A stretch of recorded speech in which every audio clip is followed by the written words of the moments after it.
Good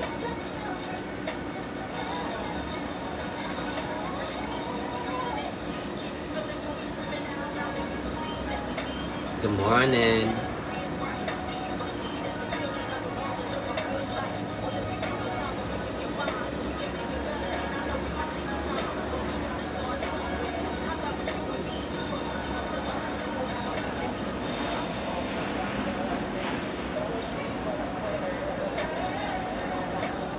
Not exactly a quiet morning, but still a good morning nonetheless. Hey Blendia, how are you?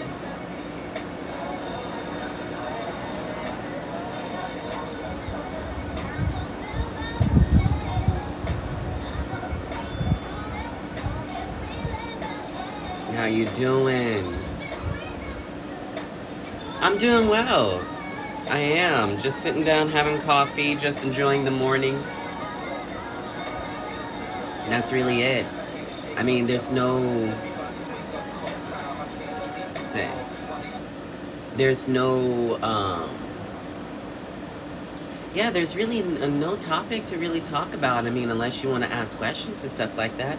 Other than that, I just decided to hop on and just enjoy some coffee and just chill for the morning with everyone.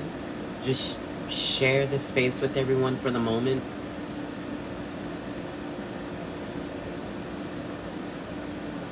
You know, I brought my laptop out here in order to be able to listen to music and everything. But at the same time, I'm over here like, you know...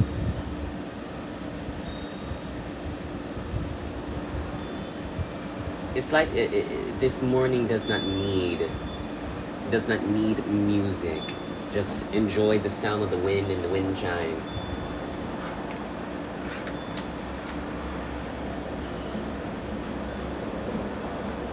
It is peaceful. It is peaceful. You know, the area in which I live,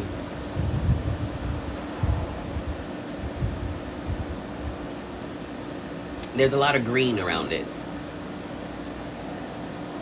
I literally live like on the outskirts of the city, right where the green belt and the hill country starts.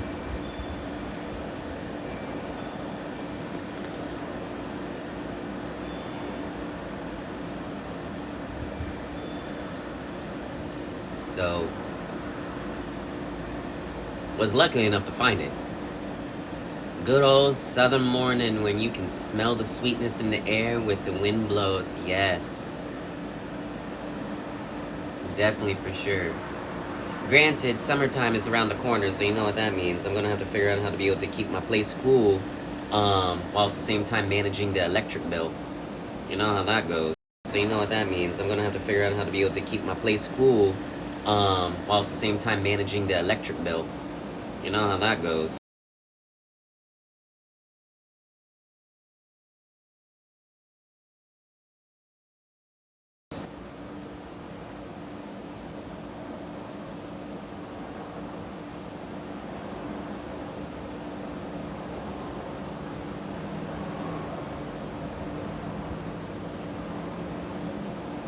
So, yeah.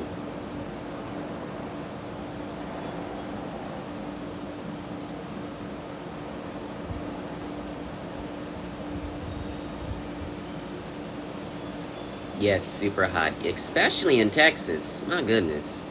Especially in Texas.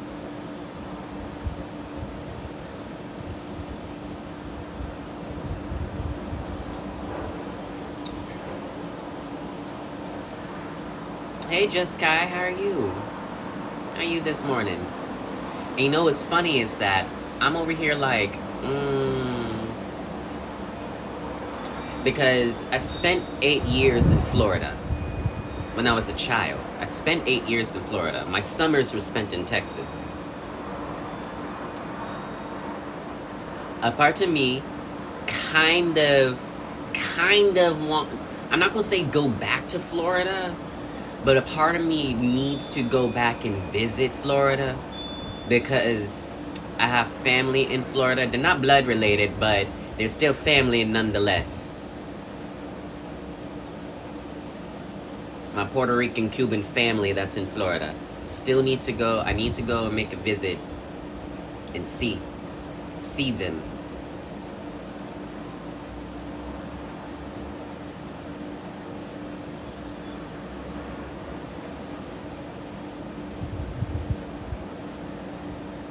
I mean, yeah, I miss the water. Hey Zola, how are you?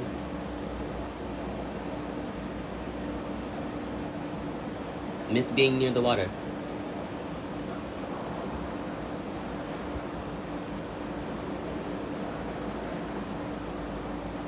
If it's not too far from Mobile, Alabama, I could probably meet you. Well, where I grew up in Florida was closer to the southern parts of Florida. So, yeah. Because it's weird. Half my childhood was spent in Texas, half my childhood was spent in Florida. The summers of my childhood while in Florida was spent in Texas. High school was all in Texas. Yeah, ever since what? When it came around to going to high school, I've been back in Texas ever since, and here I am. What? That was age 13. Here I am in my 30s. Been in Texas ever since. Bendición, yawó. Bendición, how are you?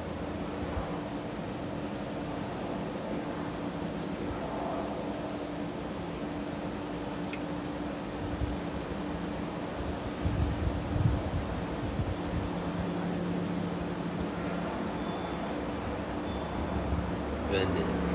I also been thinking, should I do another hoodoo Q&A? Yeah.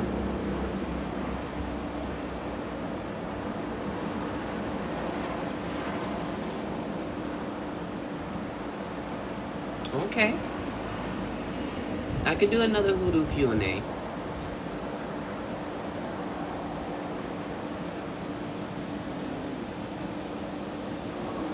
You're welcome, you're welcome. It's just with this one, I'm gonna have to sit down and plan what to cover. Because, you know, there is going to be a lot of frequently asked questions. And one of the frequently asked questions that I still get, is, what's the difference between hoodoo and voodoo? Because people be coming and saying that they thought hoodoo was just another way of saying voodoo and things like that and blah blah blah blah, and people say that hoodoo comes from voodoo, and there's just so many misconceptions. It's just unbelievable. Not recognizing or realizing that hoodoo has its own history.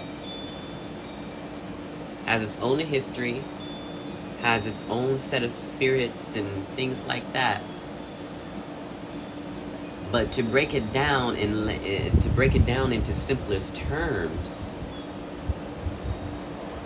is that hoodoo practice came about from the oppression of Protestant Christianity, whereas voodoo came from the oppression of Catholicism.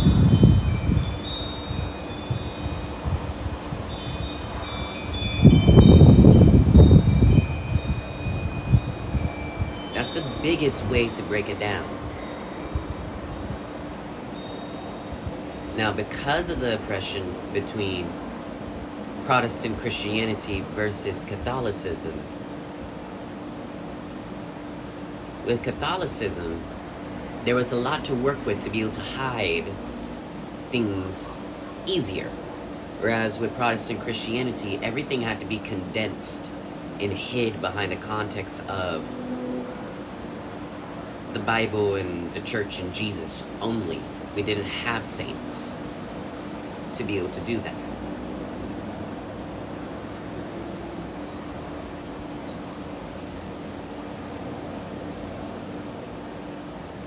Nuance point though, some hoodoo practitioners do work with saints. Because the uniqueness about hoodoo practice is that it's regional. based on the region that you come from and based on your family,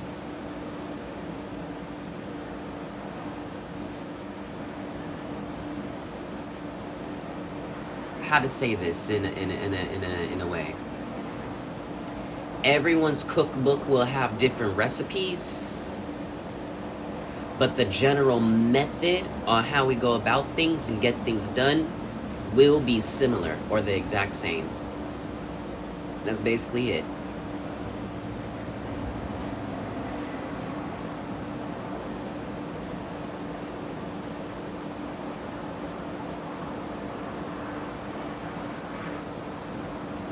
For example, let's take a couple of herbs for example. In your cookbook, you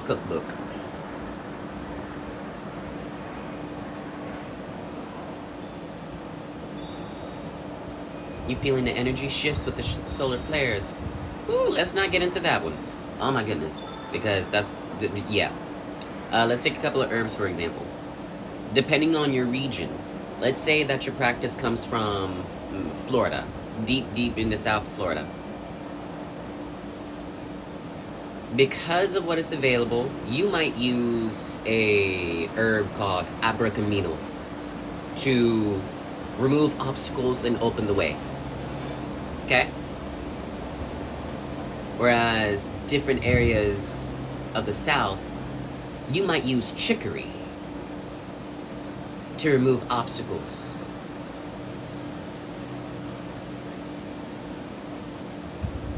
What is used might be different, but the recipe may be similar, depending on how you use it and how you do it.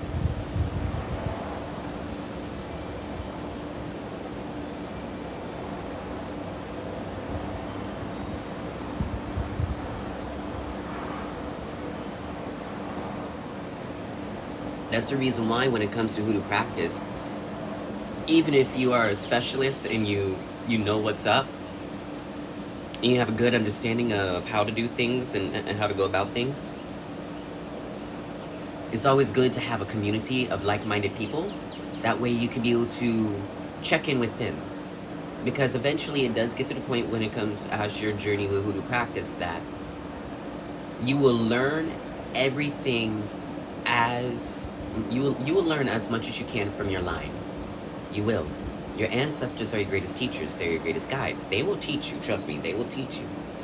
But learning from your peers is also equally as important. Learning from your peers is also equally important. That doesn't mean you're mentoring under them, but because you have a good acquaintanceship or a good rapport with said people, by associating with them, observing them, watching them, just being receptive and open to what they say, you learn from your peers as well. You also learn deeper by guiding others and instructing others as well. The whole understanding with that is that it doesn't matter how masterful you get, you're still a student.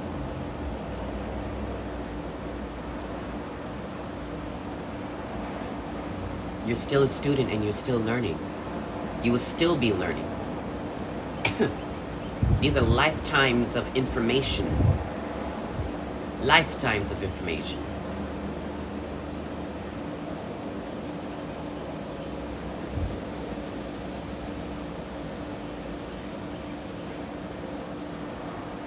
Exactly. Harder growth and continued learning. As a practitioner, you work with saints and angels. See? There you go.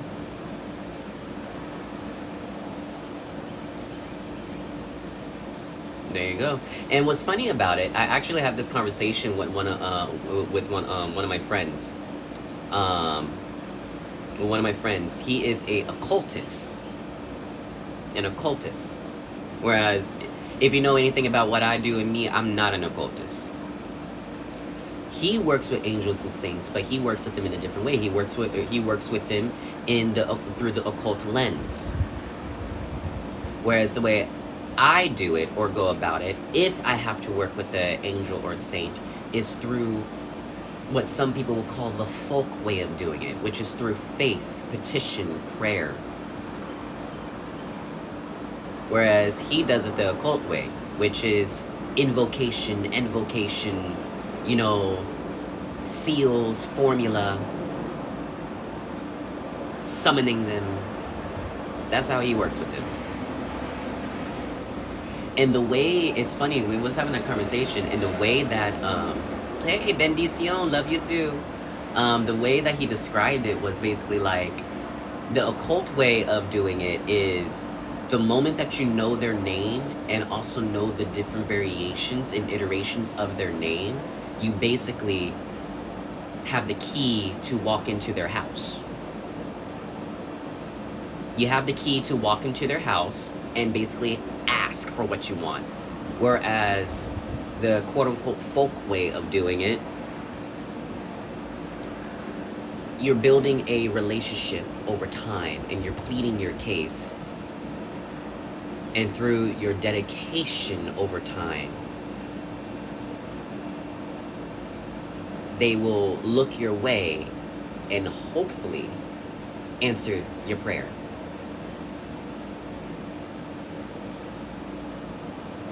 Is your friend more Solomonic? Yes. Yes, he is. Yes, he is more Solomonic. And it's just interesting the way that he goes about things.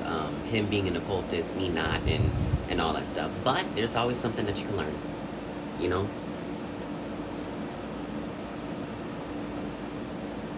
Bendición, Padrino, how are you?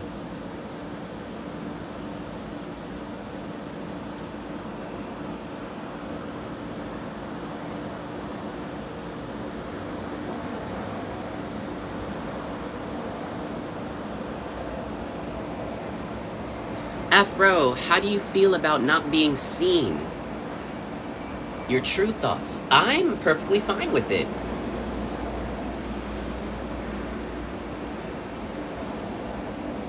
I'm actually perfectly fine with it. I really am.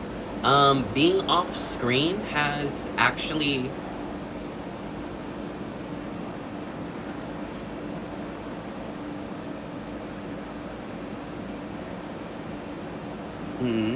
Act your subconscious. Oh, what do you mean? How do you feel about not being seen? At your subconscious. Ooh, subconsciously.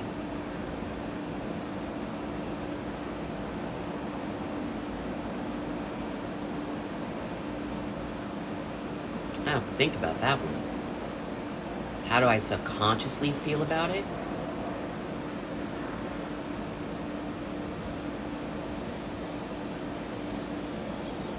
How do I truly feel about it? Oh, how do I truly feel about not being seen? I would say this. I am very curious to see what I look like.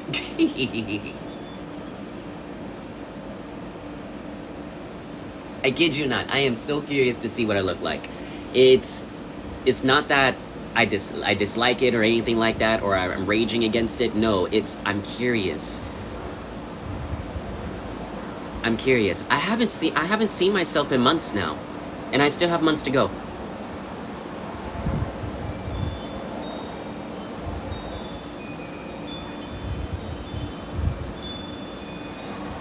You're from Tennessee, and we use seals as well to invoke, but you're hoodoo. Some hoodoo folk do practice. Some hoodoo folk do practice use more Solomonic ways to get things done. Some hoodoo folk do. Is it right or wrong? It's neither right nor wrong. It's just preference to the practitioner.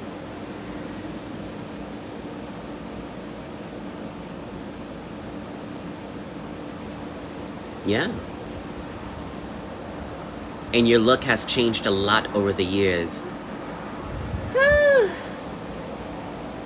It honestly had. Thinking about it.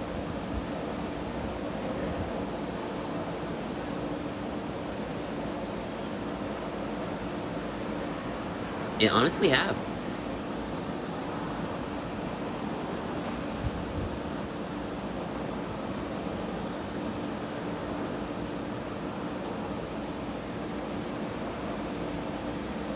I ran into old videos of you from 2022 and realized that's the first version of you that I saw on my For You page. Yeah. What's funny is that, you know, people, when they go to my older videos, they're like, oh my god, you're showing your face again. And I'm like, look at the timestamp, y'all. Look at the timestamp. Look at the timestamp. If TikTok is still around by next year, then yeah, y'all will see my face again. Unless you're following me on Instagram. I am growing my YouTube page and other social media outlets. Unless you're following me there, yeah. Depending on if TikTok is still around or not, you're not going to be seeing my face until next year.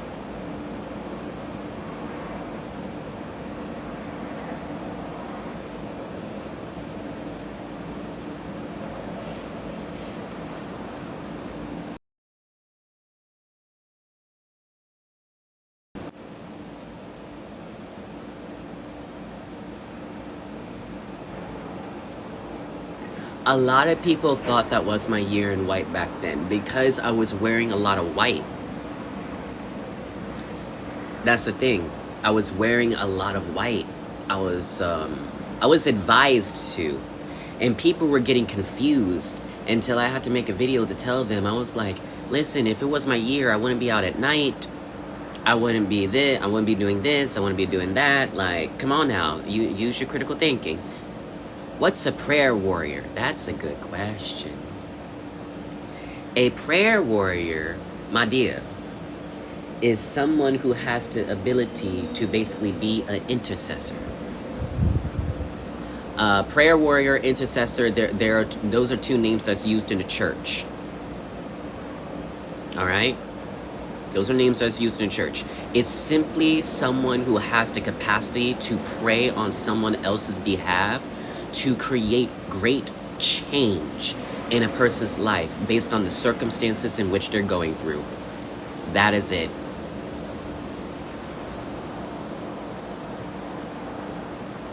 A prayer warrior, long story short, their sword and their shield is their prayers, is the spoken word.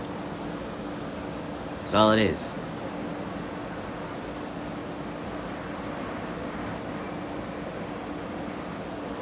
One of the common things that you hear most prayer warriors say about themselves is that they will call themselves, you know, a warrior of God.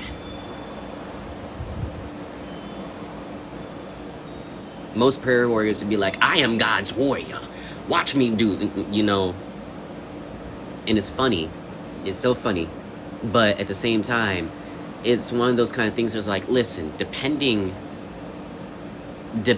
on who they are, because some folks call themselves a prayer warrior, but yet they don't carry that anointing, and it's like, okay, you're just praying. But the ones that truly carry that anointing and truly carry that gift, baby, the last thing you want to do is speak against him now. Because those who truly carry that gift, all they have to do is say one word and you're done. They rebuke. And it's like, ooh. Okay. Blessings, Jadabada. Let's see here. Is it a title that has to be given by elders? It depends. It depends. More times than not, especially in the black community, especially in the black church, most of these titles that are known in the church and also in hoodoo practice are given to you by the elders, are given to you by the community. It doesn't have to be given. If you are keenly aware of your gifts and your ability and your anointing, it's something that you would give yourself. But if you're not aware of your gifts, if you're not aware of your anointing, but yet other people see it, more times than not, like 95% of the time, it is given and told to you because it's been witnessed time and time and time and again. The only exception is if you are aware of your gifts, keenly aware, and you know. But remember, when it comes to people who are gifted, anointed, as they say, things like that.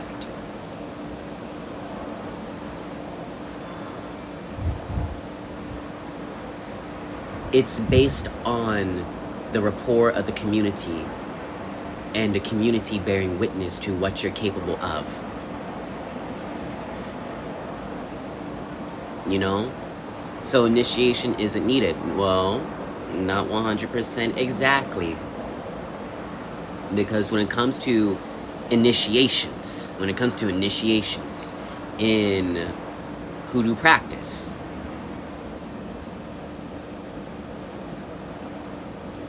initiation is a very nuanced concept in hoodoo. Because on the surface, you answered your question, don't see? Yeah. Because on the surface, it appears as if hoodoo practice doesn't have initiation. But depending on your family, depending on your community, depending on your lineage,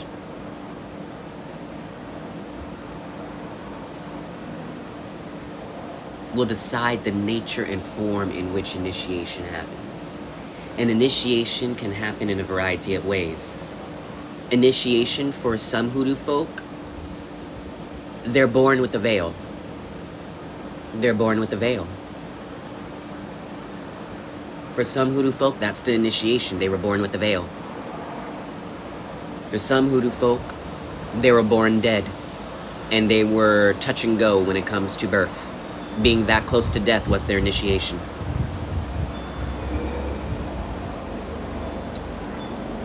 Other folks' initiation was being anointed by an elder in the family or in the community. And that right there is the initiation.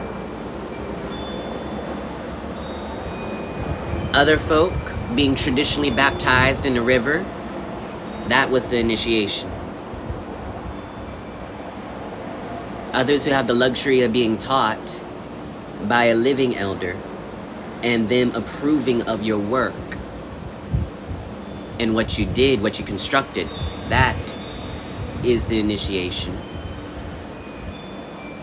Some folks' initiation is based off of dedication and devotion.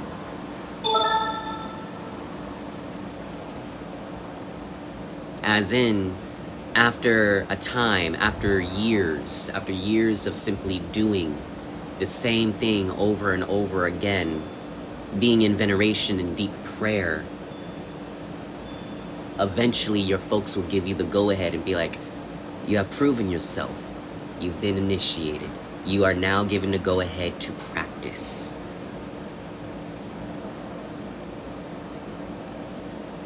Some families have their own ceremonies. Bendición to my god siblings. Oh, I see y'all. I hope your morning's going well. Some families have their own initiations. Shoot, if you're part of a church congregation, they will have their own things. Because you have to remember, hoodoo hid in plain sight via the church. But one form of initiation that most people don't talk about, and some hoodoo folk do consider this to be the initiation, is that the struggle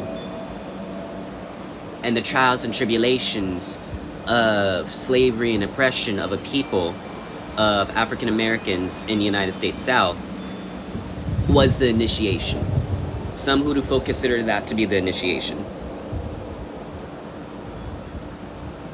Me personally, I say yes and no to that. The reason why I say yes to it is because, yeah, that happened and it was we triumphed and overcame and everything. Hoodoo practice is black culture. Black culture has deeply rooted elements of hoodoo practice. The reason why I say no to that as well is because not everyone's folks, not everyone's people were practitioners. And I seriously, not everyone's folks were practitioners.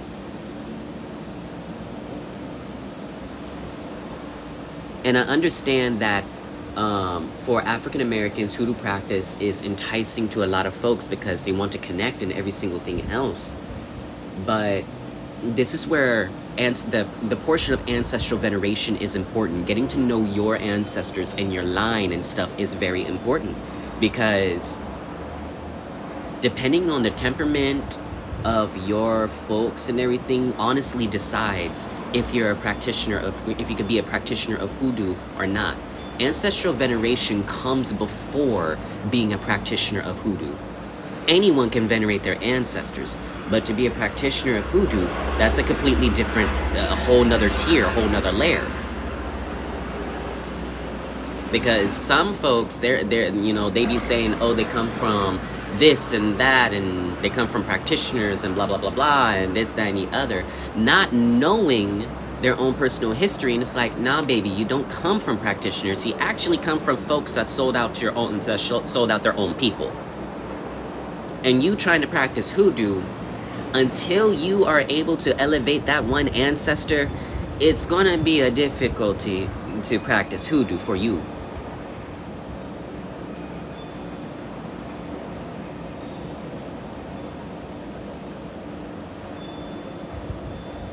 Some people don't realize that they descend from folks who were overseers and took in the enjoyment of having power over their fellow brother and sister, just for close proximity and privilege to what is considered whiteness in this country. Not knowing a thing.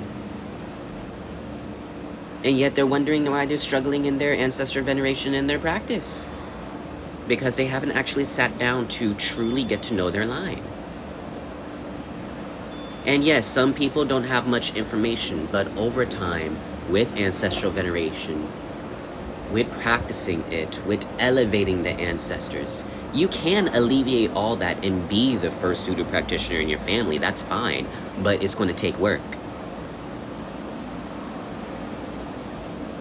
It's going to take work. Like with everything else, it takes work.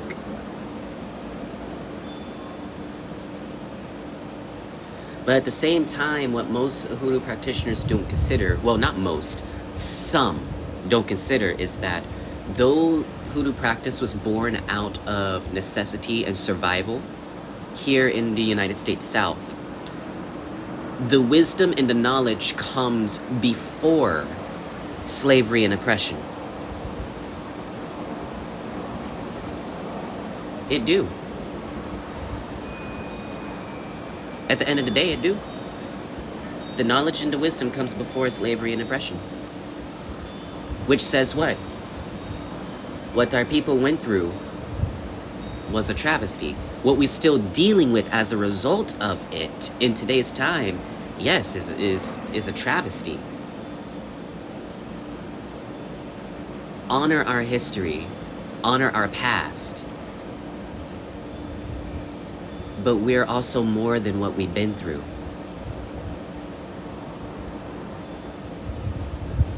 And that right there is the true essence of the warrior spirit, to conquer, triumph, and overcome. And continue the elevation work of our line, but also our community as a whole. Yes, still be a warrior, fight to correct social, economic injustices. But remember the true essence of, the deeper essence of this practice. It's medicine. It's for the purpose of getting closer to Creator and being close and having a deep relationship and bond to the land and also the community as a whole.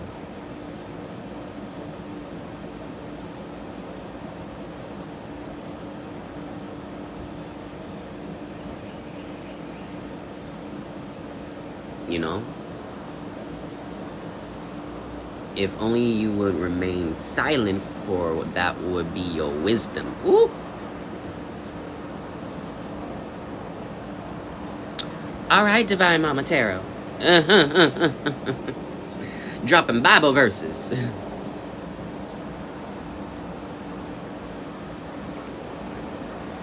Starting the day off with the Lord, amen. Well, that's another thing, though.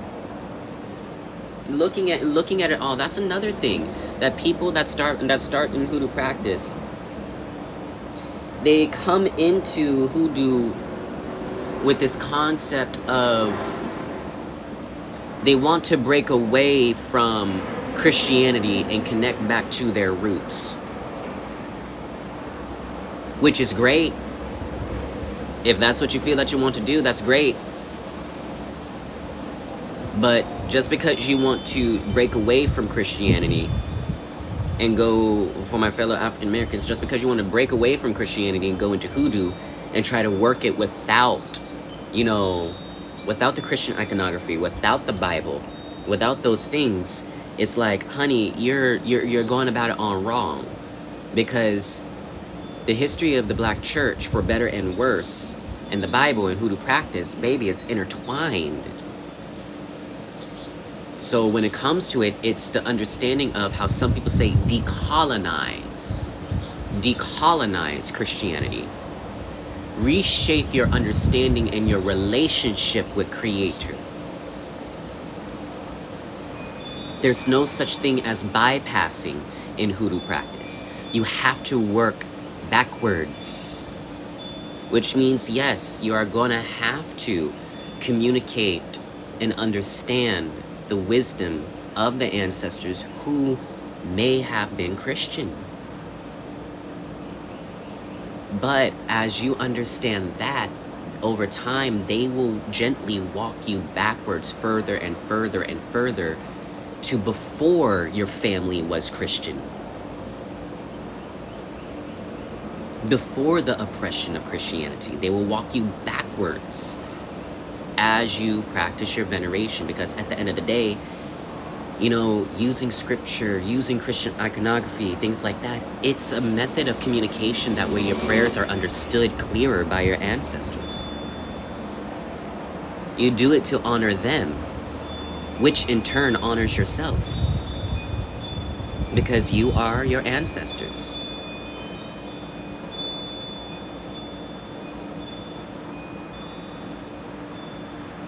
Why do you think some, not all, but some hoodoo practitioners find themselves not just practicing hoodoo, but also practicing being initiated and practicing another ATR alongside everything?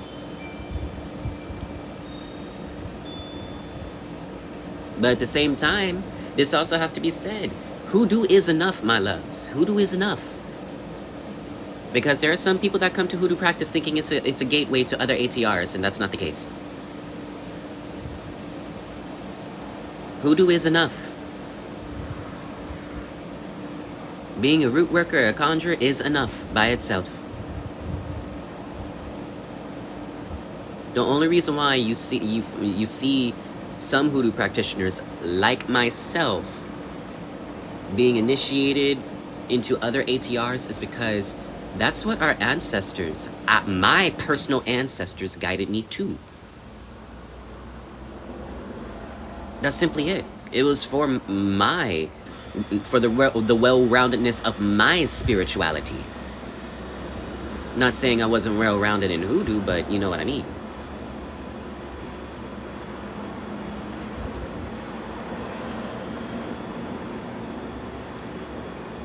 I would still be a hoodoo practitioner, always. That's ancestors right there. That's ancestors. If it wasn't for them, I would not be where I am. Continue to water your roots. Continue to nurture your roots. Because you cannot get anywhere else without nurturing and watering your roots.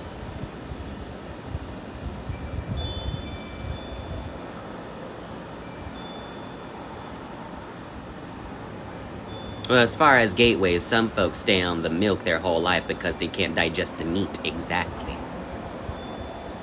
Remain solely in the church. Exactly. And that is fine. If that's what works for them, that's completely fine. But another nuanced topic when it comes to hoodoo practice is the understanding that everyone that practiced hoodoo were Christian.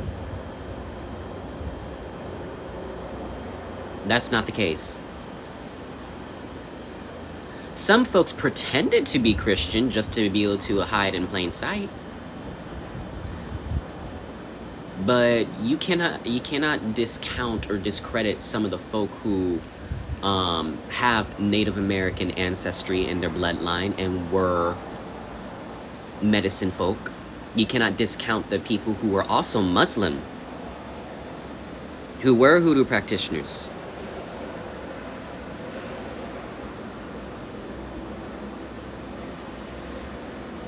You know, you can't discount those folks. And depending on the region, you can't discount the black folk that were Catholic.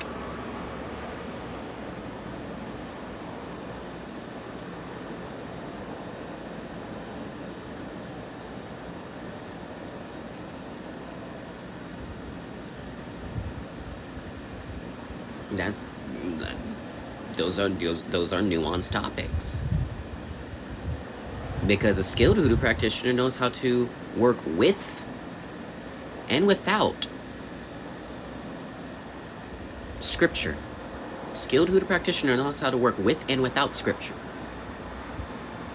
But I guarantee you, it doesn't matter what working that they're doing, there is a holy book within arm's reach of whatever work that they're trying to do.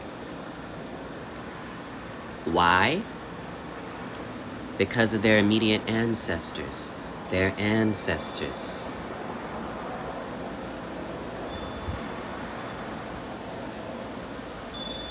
Definitely the Catholics and all that stuff. Yes. Heavy and Nola. Exactly. Yes. These are just nuance points that people don't talk about much.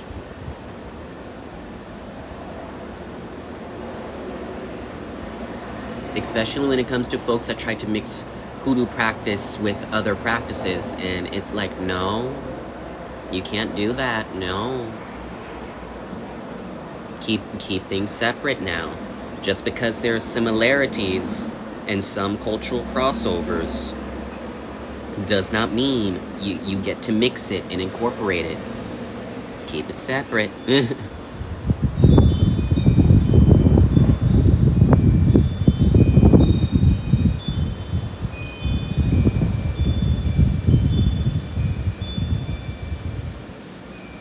No culture stops seeking God just based on geography and circumstances. Exactly. Exactly. And that's also a funny thing as well, because, you know,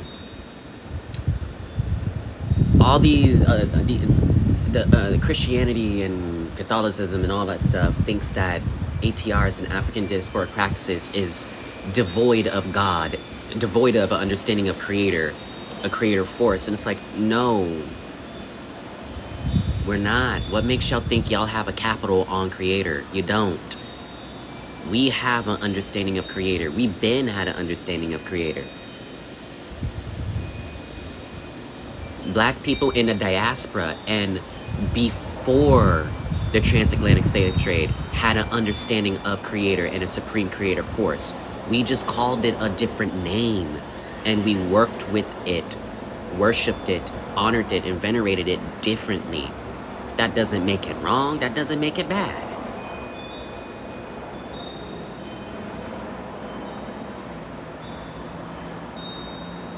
It's just no tea, no shade. Just, you know, Abrahamic religion has such a narrow-minded view of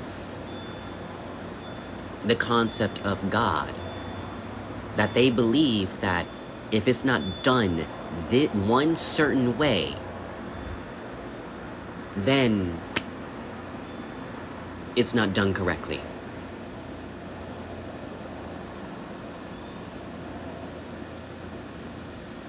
They don't understand the concept of relationship. They only understand the concept of relationship for an organization, not for themselves.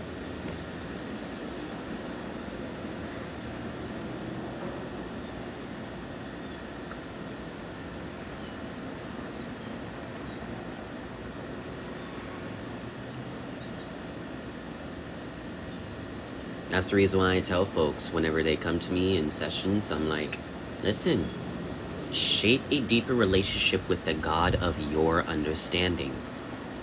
The concept of creator of your understanding. What is your personal relationship with creator? How does that manifest and work for you? Because without that, it's going to be difficult.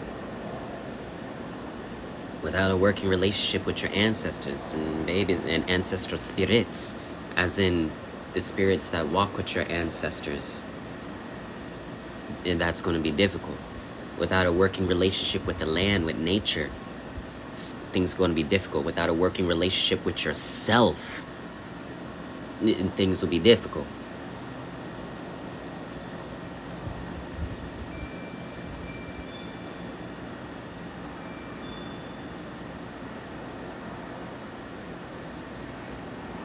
And it takes time to develop all that. It's, lately I've been having sessions with people that have this instant gratification mindset when it comes to spirituality,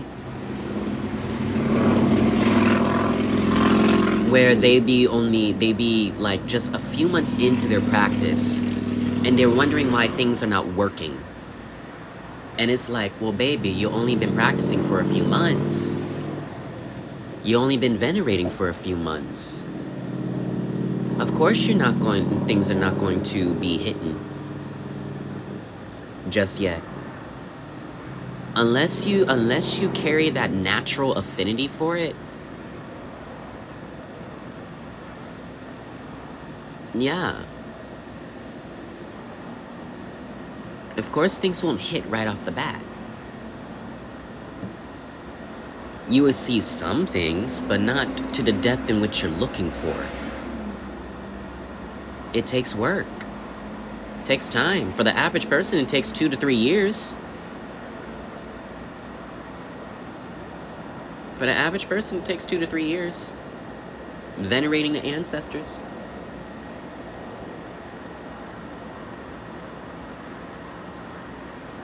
Sometimes your ancestors, if you're just starting out, your ancestors will test you on your dedication and devotion and your consistency with your veneration before they even show you a lick of anything. Especially if you're the type of person who struggles with being consistent. Hey Marcel, how are you?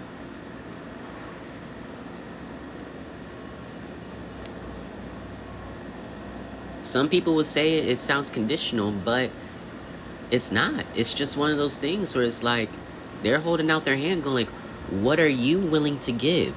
What are you willing to offer?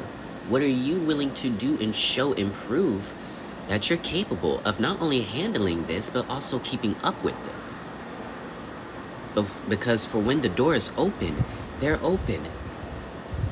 And if you get overwhelmed, I'm sorry. Tough. Learn to handle it. You wanted this.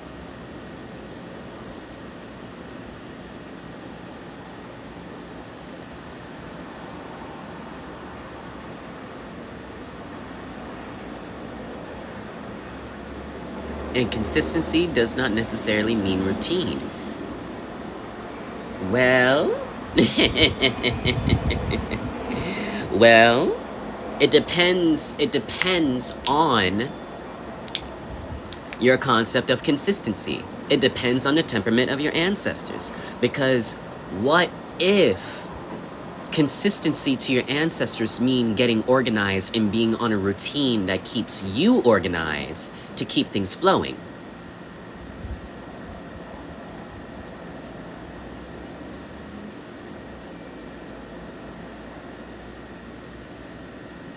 Because I can tell you from my experience, from my folks, consistency is about what you're actively doing. My folks is about practicality.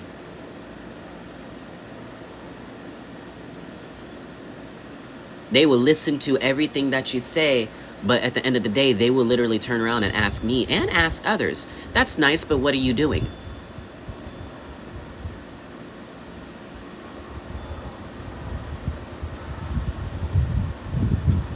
Oh, for example, let's say a client came and it's like they're wondering why they're having financial struggles.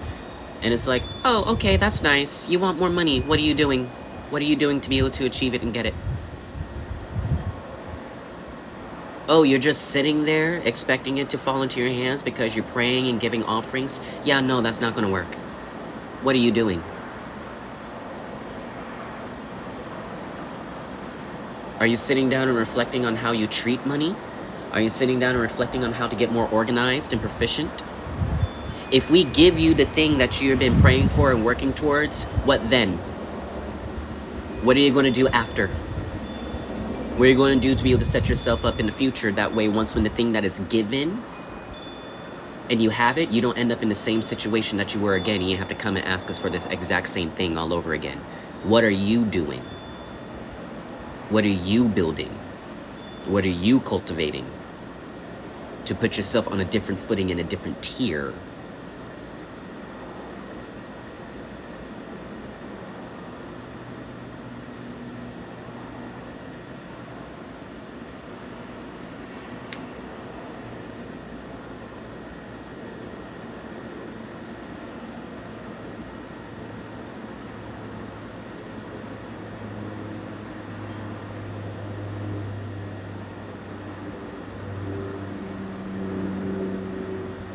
That's simply what it is. You could say that's the general message from my folks to yours, to you. Because that message has been heavy. And ironically, that message has been heavy collectively, because I've even seen other people been talking like that recently. And I'm just like, dang. Everyone's receiving that message, dang. Not only individually, but also collectively. That's something.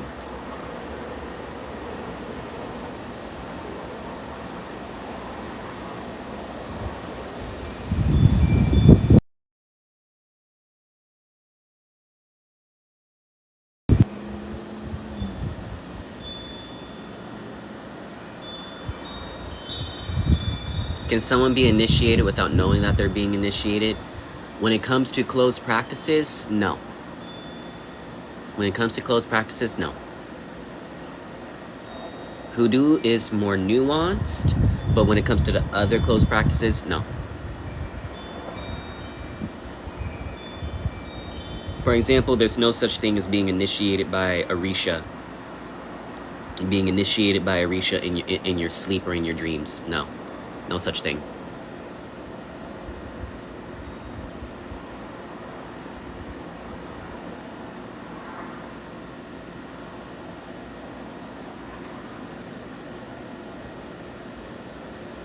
And I'm not going to name names, but there's some hoodoo folk out there, especially on this app, that try to say that,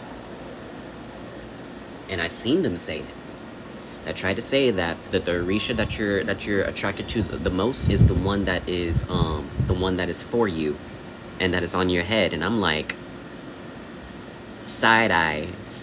No, stop that. Side eye.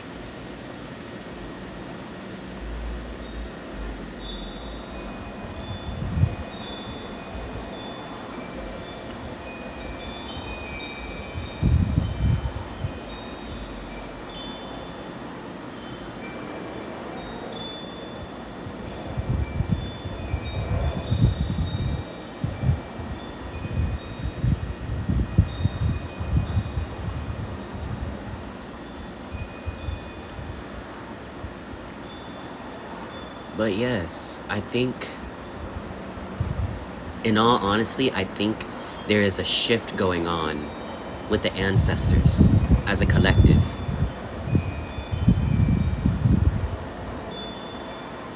I think there's a shift going on.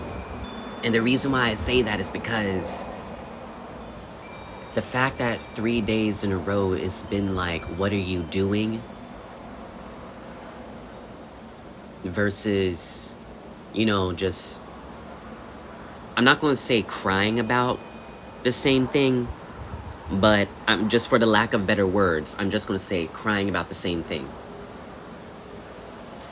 Because it's as if the way the message is being interpreted is like the ancestors as a whole, where they're saying like to our fellow descendants, black community, you're still dealing with injustices. You're still dealing with social issues. Racism is still going on in 2024. You're still dealing with these things. Not everyone, but as a collective, yes. Sometimes going out there in the everyday world can be, you know, between a rock and a hard place. And it's as if with them saying that, what are you doing? They hear they hear they hear our words. They see what we're going through and still have to deal with to some degree. It's it's like as if it's shifting to, okay, what are you doing at this point? What are we doing as a people?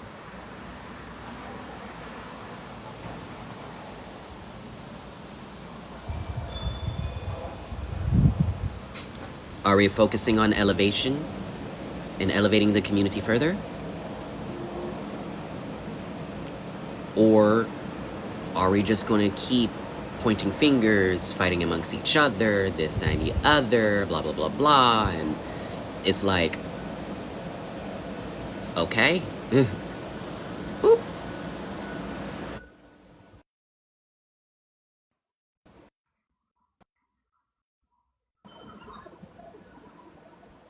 Hello. Hello, Hello, bendición. How are you?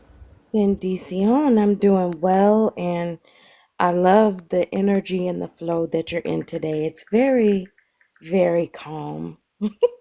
Thank you. I just, of course I'm going to do another Hoodoo Q&A in the future and all that stuff.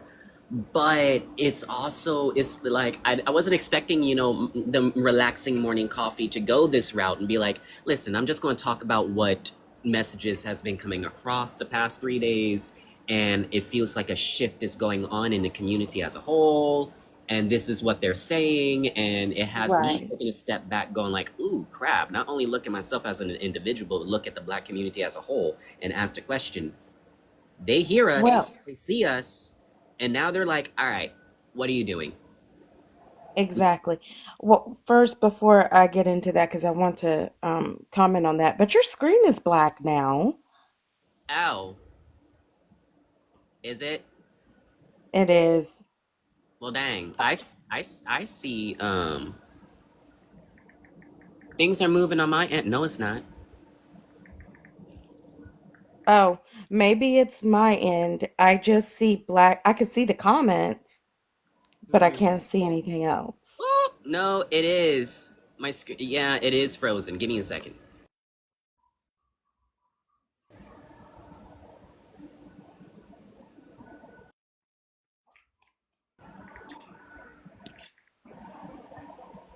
I don't I know. guess we're I I don't guess know. we're all having a different experience because some people see the trees, some people see it frozen.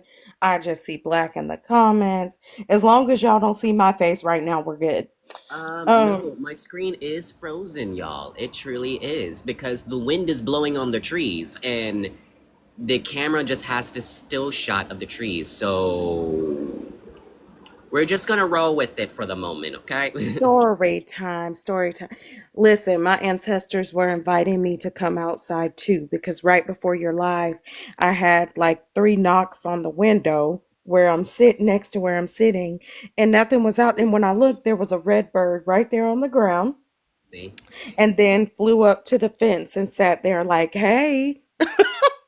But I think that you really started brushing up on something very important. It's not just social media, it's not just trending. There is a reason that ancestors collectively and globally are reaching out and making their presence known. There's a reason that people are being attracted to venerate and to learn from our ancestors. And a large part of it is just for the salvation of humanity. Mm-hmm. Now, when you talk about spirituality and you say the word salvation, people's minds automatically start going in one way. And I want to broaden the thought process and the concept beyond a salvation from, a fiery pit, or a salvation from the absence of creator or being separated from creator. First, we are right now in the right now, in this world, in this life, in flesh and bone. And we still, after thousands of years of being here, Mm-hmm. have not learned to get along. And I feel that in a way, we always want to feel like it's much worse now because we're in it. Mm-hmm. Yes, yes, there have always been tragedies, travesties, and bad things going on. The difference now is we do have a collective connectivity in a very unique way, Mm-hmm. and we still allow these things to go on in our daily lives and in a grand scale when we don't have to be that way. Mm-hmm. So it's not for everybody going to be about a save the world effort. It's not necessarily in doing these grand things. But Yeah. if we, as ourselves, can just be a light, live as that light, and heal our dang selves, Yeah. and not repeat the traumas, mistakes, and pain that our ancestors, many of them are saying, yo, stop, y'all don't have to do that. We did this. Yeah. In ways, they're saying we need you to transmute, Correct. elevate the pain. Basically saying it's funny because Pedrino and I we was talking last night, and he said that yes, the history of our people, we all, like the whole diaspora, we all went through slavery and oppression, and it was sad, it was hard, it was difficult, but look what we did, we conquered and overcame. So we the descendants, we are not enslaved. We're not enslaved. We honor the past. We work with it. We understand it. We understand what was born out of it. But we can't live with that pain in our hearts because our ancestors and our spirits, most of them transcended it. So we have to elevate and transcend the people. Yeah, absolutely. We do. We do. We have to do that for ourselves. We have to do that for our bloodline. We have to do that in our own ways. We have to, let the Christian folk do it how they know how to do it. Let the hoodoos and the voodoos and other ATRs and the Muslims, everybody do it how they do it. But the point is that you do it. Yeah. And when it comes to, wanting things and we get very material, it is so hard to separate because we live in a physical and material world that requires material and physical exchange in order for us to be able to survive.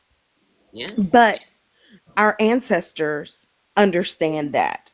Our Mm-hmm. creator may not agree with it, but our creator allows that to go on and understands that.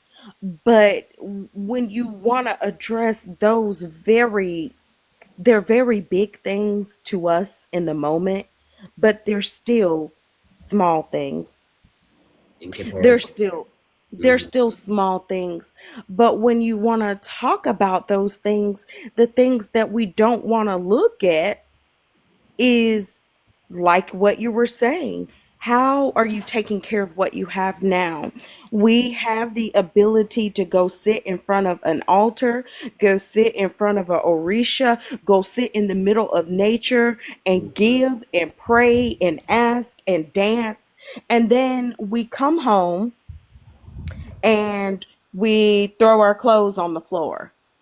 Or you drive your car and don't ever take it to get serviced. Yeah. You go to work and you sit there and you scroll TikTok all day. And Mm-hmm. instead of giving thanks for the things that we have and saying, thank you for providing all that I need, thank you for what I have, you're not being the way they used to teach it in the church. The word that they would use was a steward. You're not being a good steward of what you have. You're not taking care of what you have. They Yep. are running credit checks.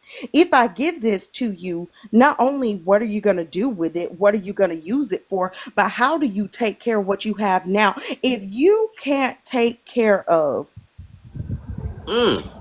if you cannot take care of a 27-inch screen TV, why are you asking me for a 95-inch? My goodness, you're saying a whole word right now. If you cannot maintain a 2003 Honda Civic, if you don't want to take it and get the maintenance on it, you don't want to keep gas in it, you're just gonna run it because I'm gonna run it till the wheels fall off because I want something better anyway. Why am I gonna give you a Tesla? Mm. It's not making sense. And if you're in your home, if you're asking for more to come in, but you don't have a place to put it, you don't even have an adequate storage house to have the blessings that are going to come into you. What I'm saying, beyond what is material, you cannot even contain Mm-hmm. what the divine wants to pour into you and into your life because you're not maintaining your temple, you're not maintaining Mm-hmm.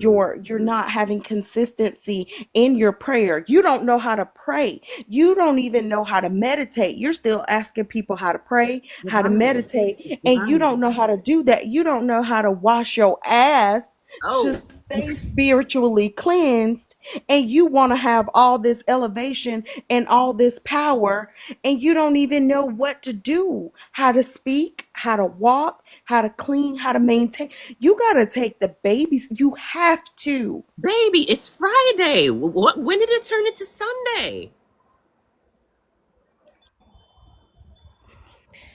But I'm Goodness. I'm just saying you I know, I know, have I to. know, I know.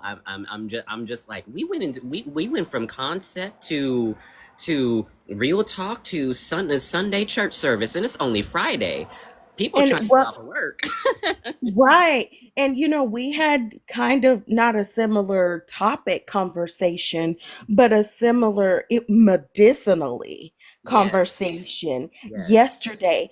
And this is a balm that can be applied to any religious and spiritual practice, period. truly, truly, truly. I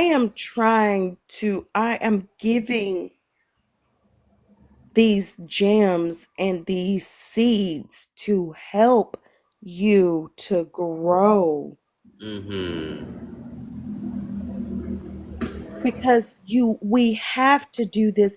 And this is not just for the people who have just walked into the room and are trying to feel their way around. This is honestly, it's not my place to teach an elder or anything, but even for those of us who are not new to this and are true to this, sometimes we forget that you got to start. Sometimes you got have to start all the way back over. You got to go all the way back to the basics. Mm-hmm. And Sometimes going there back are to the people. basics and the fundamentals is a really good way to keep yourself refreshed because of the simple fact that as you grow with more experience, the basics, the fundamentals of what you know and what you've studied takes on a deeper meaning. Mm-hmm. And Mm-hmm. And with that, some people are like, oh, but I already learned that. It doesn't matter how many times you learned it, read over it, studied it, you will always see something deeper within the meaning as you grow in your practice within yourself. Exactly. Exactly. Look at it this way. When you were a child, you learned the parts of your body. Mm-hmm. And as you got older, you learned the difference between, oh, this is not just an arm. On this arm, I have, my forearm, I have my shoulder, I have wrist, I have a hand. On my hand, I have fingers. And then you learn deeper. You Mm-hmm. learn that there are layers there, that there's skin, that there's bone, that there's blood, that there's vessels. Then you get to the point where you begin to learn that there are cells that make up all those things. Then you get to the point that you learn that the cells have parts within them. And then you learn that those have chemical components and parts that are within them. And then it all comes back at some point that, wait a minute, all of these things are working together. Mm-hmm. So it's Mm-hmm. like you can get to the point You become where, aware of the interconnectedness of the universe, not only you as a person, but everything as a whole. correct, and you as a piece of that whole, Mm-hmm. and you as when we talk about the connectivity with our ancestors, you are not only the culmination of them, Mm-hmm. you are their altar. You're the first altar. You are not only that altar, you may be the mouth, depending on your gift. You may be the hand, you may be the feet. That is a part of a greater body. And And I within, be saying this to people, mhm, and they don't be listening to me. Like, if you not going to listen it and hear it from me or listen to me, listen to her because she's saying the exact same thing I be telling y'all.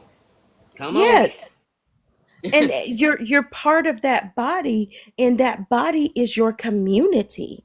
And you can't, there that old saying, like, you cut off your nose to spite your face. That's what happens when we start fighting against each other.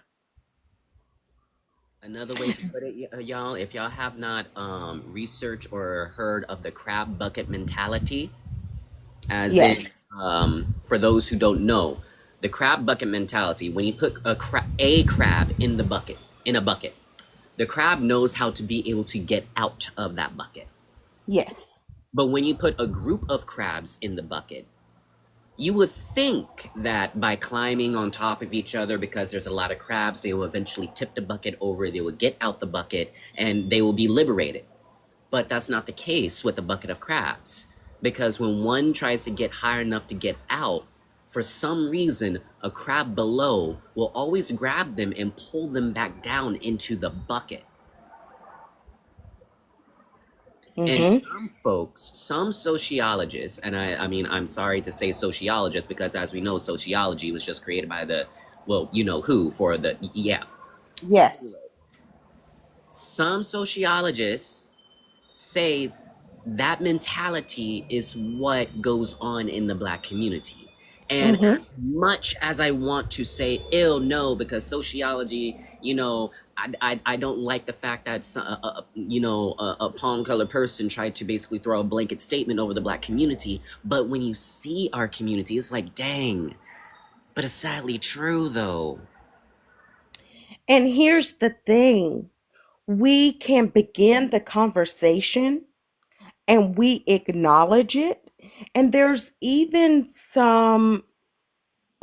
there's talk about, like, well, let's change it. But what happens is sometimes we get so lost in the why it's this way. Well, this way, we're like this because this happened. And we're like this because of this thing. And what you do, unfortunately, is wonderful. to be able to have knowledge of things. And it's great to be able to bring light to things so that they can be in the open and they can heal. But also, what unfortunately happens is it becomes a distraction, it becomes a scapegoat, and it Mhm. becomes a source and a way to identify with the pain. And if you are not already healed in many ways, Mhm. Mhm. and if you do not have the skill and knowledge of how to heal, you get so identified with that pain that you just hold on to it and you stay there and you get the poor me, the helpless me feeling, and you're stuck there and you're still doing the same thing and Well, not moving forward. well, let's not denounce, people's assignments, Right? because Correct. some people's assignments when it comes to that is to identify the issue. Other people's assignment is to be the initiator of change, while other people are meant to be the healers of that pain. Correct. Everyone has a different assignment with it because, yeah, some people know how to initiate and kick it off, but they don't know the first thing about how to heal it. While Right. others, they might work in the shadows where it's like they might not be the initiators, but they sure do know how to be a light for the community and help to build other people up and wake them up and everything to help mend things. So we all, And and when it comes to that, we all have our assignment with it.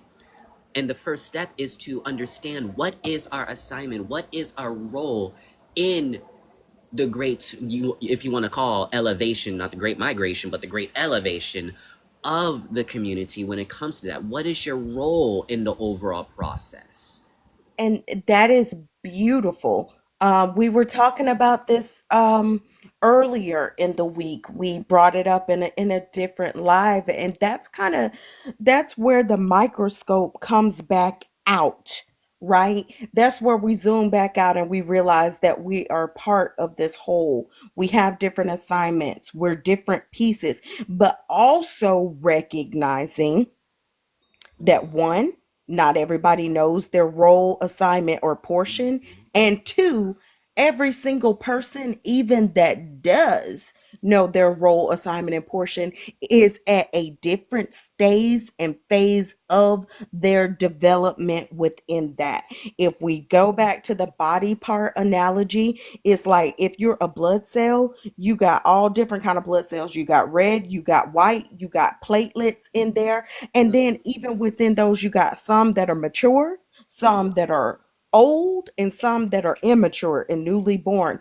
Very And the true. beauty of it is once you can identify that, even if you don't know your assignment, if you could recognize that everybody's at a different stage and you can learn to accept and take where they are, and you just go, that's just where they are. Yeah. That even And goes you for can, those who work against the greater, you could say the greater whole, the greater movement of things, because there are some people in the community that they just want a reason to be mad and they thrive off of the dissonance and the chaos. But again, as you said, that's just where they are in their journey because hurt people hurts people. mm-hmm, They themselves, without even knowing it, is a victim. They're a victim because they are holding on to that pain. And right. it is fine to be upset. No one is denouncing your emotions. It's fine to be upset. It's okay to be angry. It's okay to be displeased. But you can't sit and stew in it. What are you going to do about it? And there's constructive ways and destructive ways to get it done. And sometimes through destruction, there can only be creation. It depends on Yes. how you utilize it. Correct. And they those destructive forces, sometimes they have creation and sometimes they it takes longer for Hmm. it to evolve because they're not just being an island to themselves. They sometimes other people get burned in the process, whether by association or trying to help them, but that's also how warriors are born. right? That They get their strength from healing from that and moving on. But for didn't I those just tell people, y'all? Like, sorry, didn't I just say to y'all yesterday that something like the warrior spirit is very present, like these past couple of days, 3 days, and here the Mama Tarot talking about that's where warrior spirits are born, and it's like I'm telling y'all, well, yeah, you don't want to be a warrior spirit, honestly. Like you really, it's not desirable because it's not an easy road. Because warriors are born out of being tested. They don't come here as the Incredible Hulk. hmm They come here as, Sophia from The Color Purple. All my life I had to fight. yeah, your life, E- most of your life is a boot camp until you're like, congratulations, you graduated boot camp. Now go out there and make us proud. And then you're still fighting. And you're still fighting. But the thing that happens, so let's talk about these hurt people, right? And they're just because you can only give what you have. Okay. So if you're not healed, hmm you can't give but so much healing.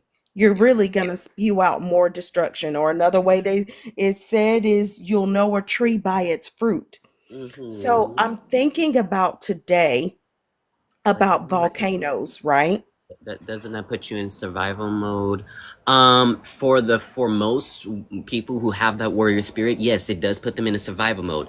But going back to the example that Divine Mama Tara said about, Sophia, yes, all her life she had to fight, but eventually in her Yes. story, she does become a warrior in a garden. She cultivate a peaceful life for herself, does not denounce the fact that she knows how to fight, but she creates and cultivate a L- safe. it- right. And remember, and to let me stop and answer that question, stories, because it was a great question. But let's also remember what I said about meeting people where they are. Let's not necessarily put a negative connotation on a specific space, place, or phase in your life.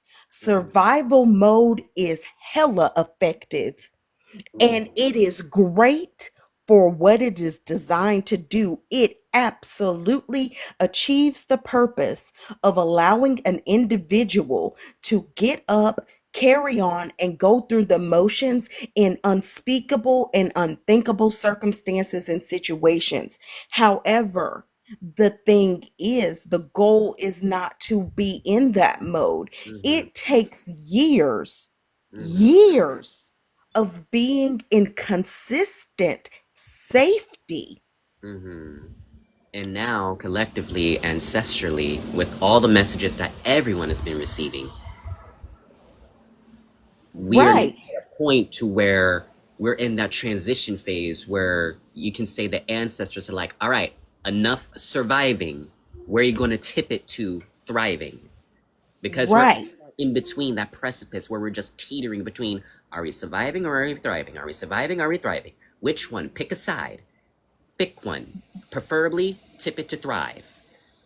And you need spiritual community, you need your ancestors, you need a higher power um to help you through that process, whether you know that's who's helping you or not. Because what happens is when you're in survival mode, that's literally all you know. So Mhm, once you get to safety, it's not like a switch is just going to click on and now all of a sudden you have healthy habits, healthy coping mechanisms, and mhm, you're good and wonderful and healed. It takes years of one day you're doing something in your safe place in life and you go, why the hell am I still responding like that? Why am I doing that? That's unhealthy. That's weird.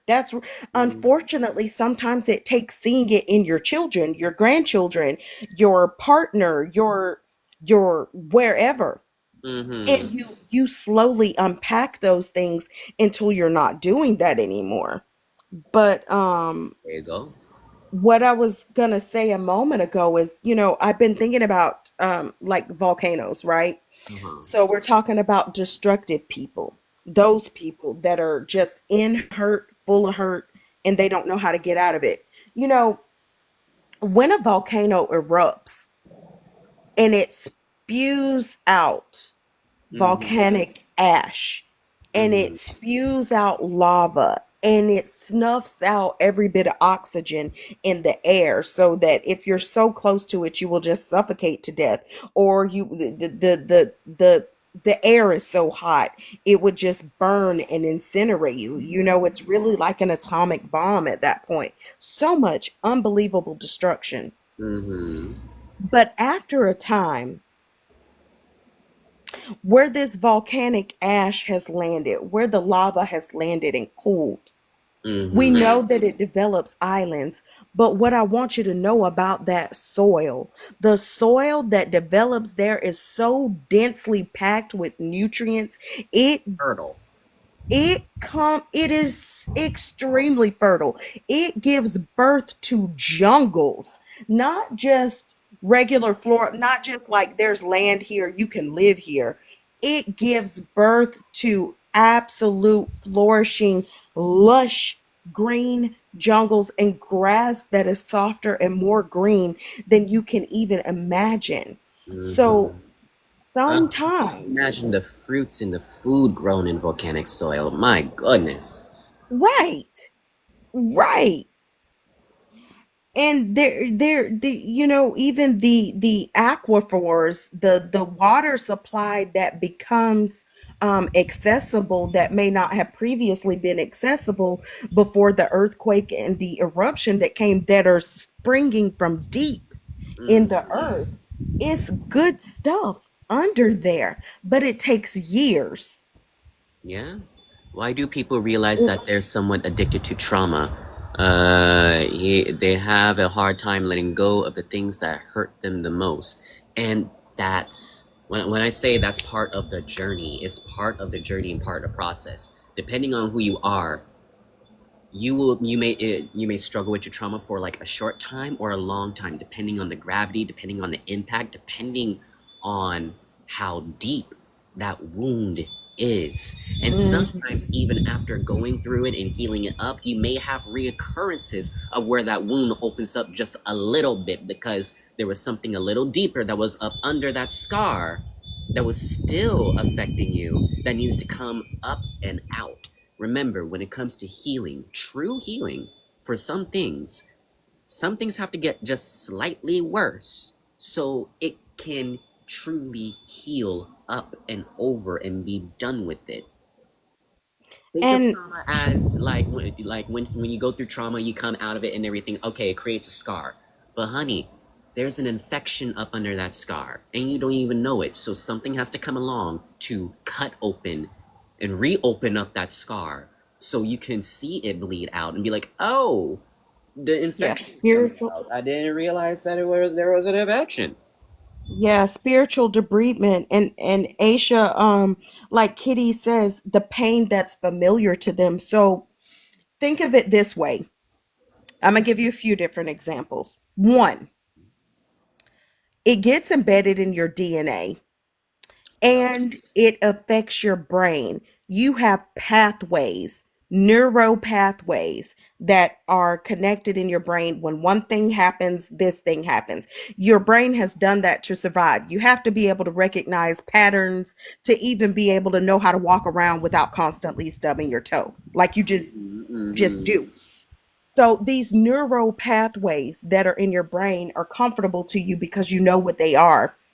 Mm-hmm. And psychologically, on a scientific level, you what happens is the people become control freaks. Okay, they try to control the narrative and recreate the same reality because that's all they can handle, and they don't want it to escalate to something that they imagine that's much worse, because Mm-hmm. they know that they can handle where they are, but they also believe that that's all that's possible and all they deserve because that's all that they see, and the same movie plays in their mind. It's True. like if you have a neighbor that lives next door or a few Well, houses down.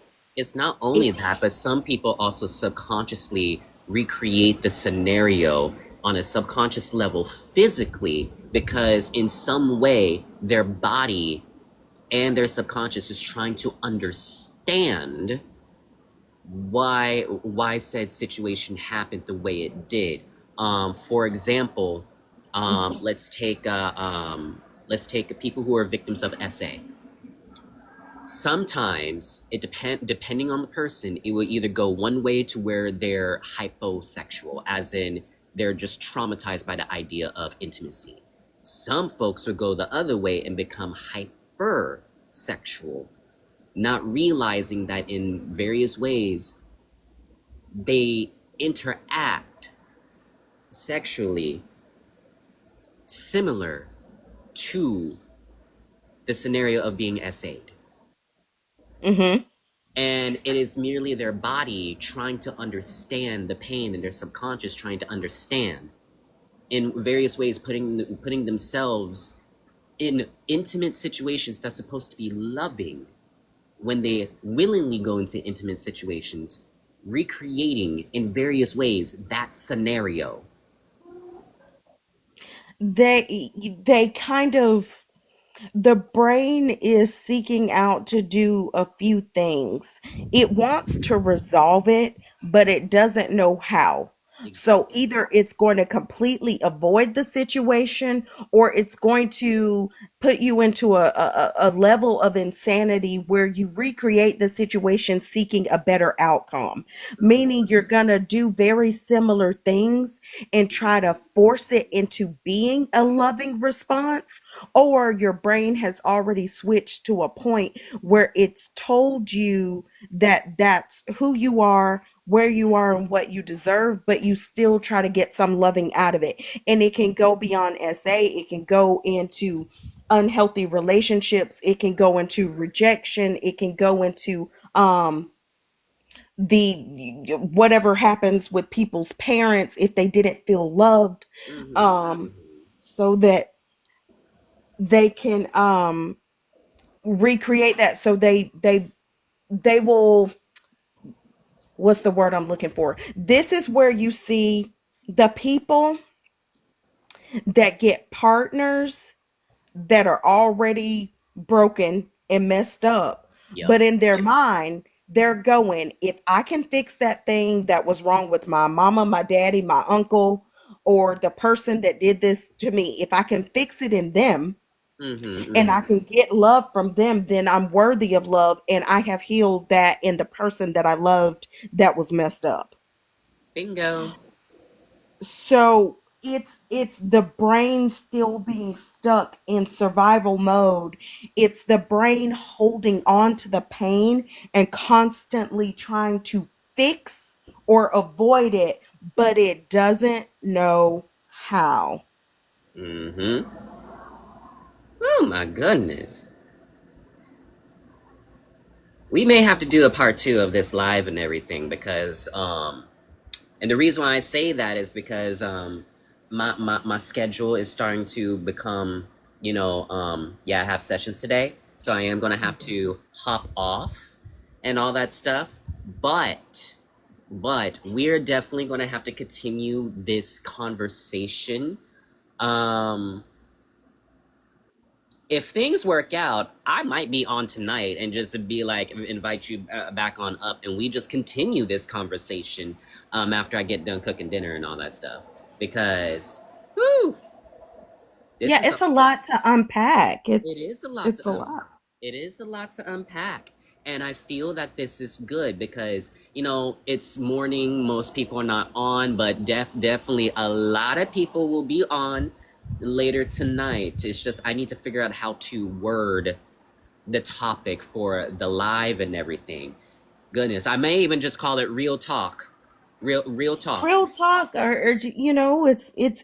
it's healing and spirituality as a broad, a very broad, you Mm-hmm. know. I've been ripping off spiritual band-aids all week. You've been ripping them off and they've been getting ripped off for you. Yes, yes, yes, because So I'm doing it too, you know? I mean, It's the way it's been this whole entire week. Not just for you, but for a lot of people. Like I said, there is a shift going on with the ancestors right now. And this shift, depending on how you feel it, how you move with it, it's it's either going to build you or you're just going to get upset and frustrated and wondering why things are not going right. And you're going to look at the other people who are building from it, and you're going to get upset at them because you're going to look at them and be like, oh, you forgot your history and this, that, and the other. Did you forget what they did? And it's like, no, we did not forget. But there's a change happening, and we need to do something about it. We either going to elevate ourselves and grow, or something. Come on now. Right. Right. Y'all Right. will save this live and use it for your podcast. This could be my first 2 hour podcast. It sounds like a podcast, honestly, but it's good. I It's could add good it to my because podcast and also to my YouTube. I just need to download it to my phone. yeah. And I know you have to go, but I just want to remind everybody it's also we're always doing this work.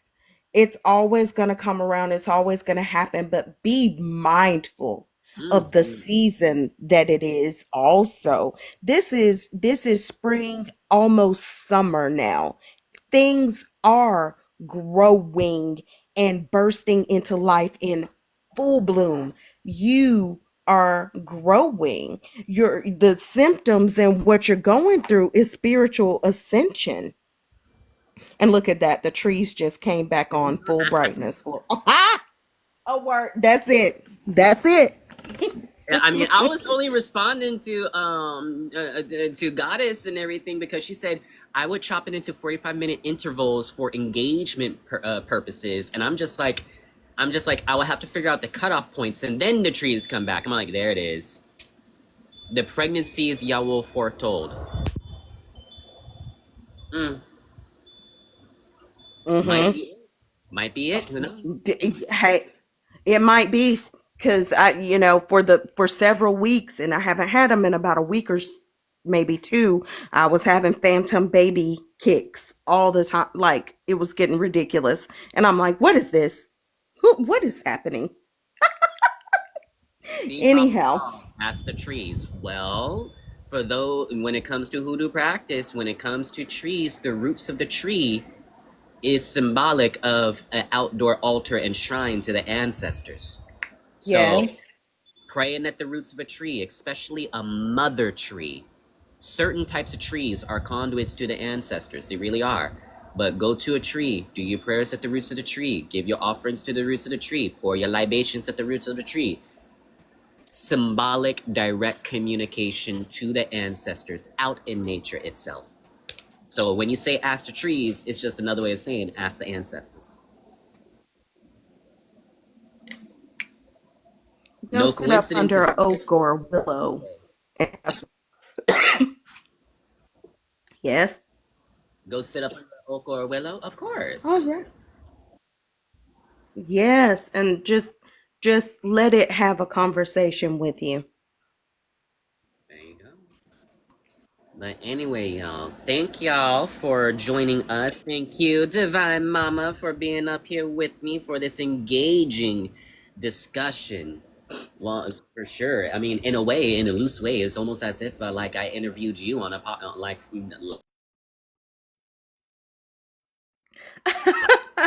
you know. Well, I appreciate you. Like, No worries. Thank you for holding the space in the conversation. Well, thank y'all. Goodness. But anyway, I'll talk to y'all later. Much love to y'all. We more than likely will definitely be revisiting this later tonight. Just let me work my day. Oop, where'd my connection go? Oh, there it you're is. Let here. me work my day, and I'll be with y'all. Okay. All right, let me know. All right, All bye right. everyone. Thank you, y'all. Bye, y'all. Bye. You welcome. Bye.